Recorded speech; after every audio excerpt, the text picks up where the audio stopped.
వ్యక్తిని కూడా జగన్మోహన్ రెడ్డి గారు ఆయనకు కూడా ఒక బ్లాక్ మార్క్ వేసేసారు. నిజంగానే ఆయన ఇప్పుడు అప్రూవర్‌గా మారటం, ఆ తర్వాత అటు జగన్మోహన్ రెడ్డి గారికి, ముఖ్యంగా ఐపీఎస్ సీతారామాంజనేయులు గారికి, వీళ్ళిద్దరికీ కూడా చాలా భయం అయితే పట్టుకుంది.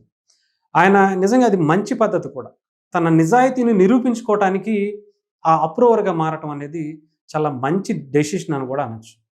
ఆయన తెలిసి తెలియక చేసినటువంటి తప్పుని కోర్టు ముందు ఉంచటం, న్యాయస్థానం దానికి బదులివ్వటం, ఆయనకి దానికి సంబంధించి అప్రూవర్‌గా మారిన తర్వాత వెంటనే ఆయనకి బెయిల్ కూడా మంజూరు చేయటం అనేది కూడా మనం చూసాం.